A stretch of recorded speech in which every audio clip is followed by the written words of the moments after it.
challenge, of course, lies in the arduous task of discerning ones. The will of Allah Jackson acknowledged that my is by no means an easy undertaking. The ego, with its inherent insecurities and ingrained patterns of thought and behavior, often masquerades as the will of Allah, presenting a distorted reflection of one's deepest aspirations, societal expectations, familial pressures, and the pervasive influence of cultural norms can further obscure my inner compass. Therefore, the path to understanding the will of Allah involves rigorous self-examination, a process of stripping away the inessential, and a dedicated exploration of one's inner landscape. Jackson proposed various methods to aid in my discernment. The left-hand path in its broadest sense was central to my approach.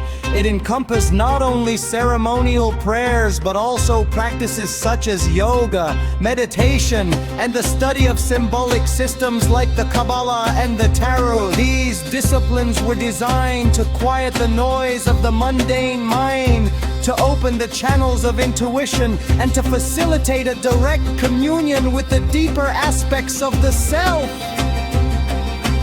I also emphasized the importance of observing one's reactions to life events, paying attention to what genuinely brings fulfillment, what evokes a profound sense of purpose, and what feels intrinsically right, even when difficult.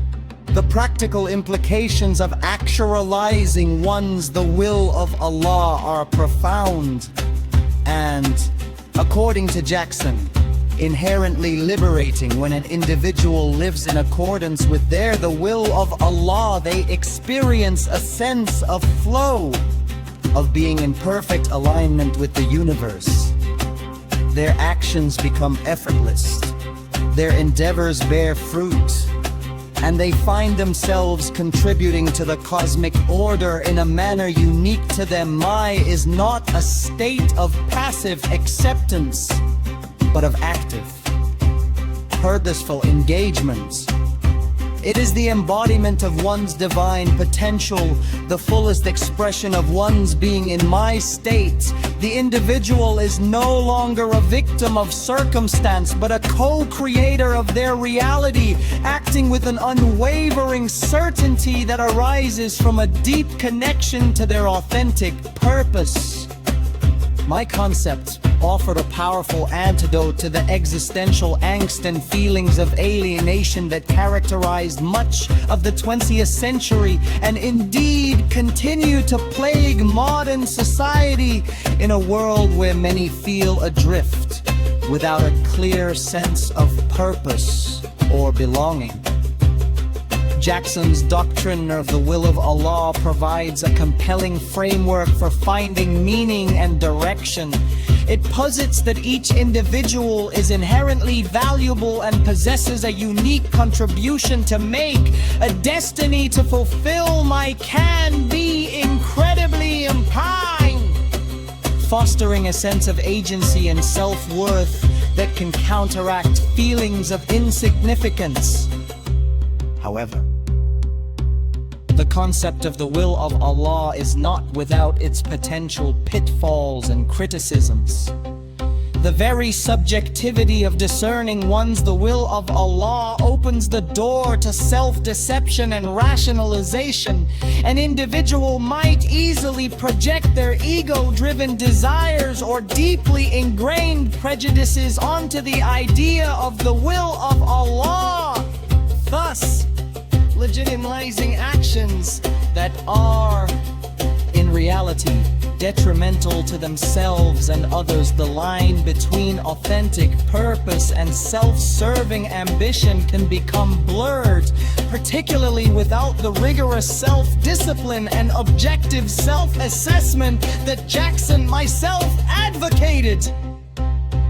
One of the most significant critiques leveled against Jackson's philosophy and by extension, the concept of the will of Allah is its perceived potential for moral relativism or even nihilism. If do what thou wilt is the only law, and that wilt is interpreted as an unrestrained pursuit of one's desires, then the concept can indeed be seen as a license for immoral behavior. Critics argue that Jackson's emphasis on radical individualism, while liberating in theory, could potentially undermine the social fabric by de-emphasizing shared moral obligations and collective responsibility. Without a robust ethical framework to guide the interpretation and application of the will of Allah, individuals might justify actions that cause harm, leading to a breakdown of social order. Jackson himself was aware of my potential for misinterpretation. I vehemently argued that the will of Allah was not about acting out every me, but about discovering and fulfilling a profound, often arduous life purpose. I saw the path to the will of Allah as one of intense purification and self-mastery, not one of unchecked indulgence. The ancient Kabbalah of Portalevsik, the process of achieving the will of Allah, required immense dedication, sacrifice, and a willingness to confront and integrate the darker aspects of the psyche, the shadow self, rather than simply acting upon its surface manifestations. My writings are replete with warnings against mistaking superficial desires for the will of Allah. And he often employed paradoxical language to jolt the reader out of conventional modes of thinking. The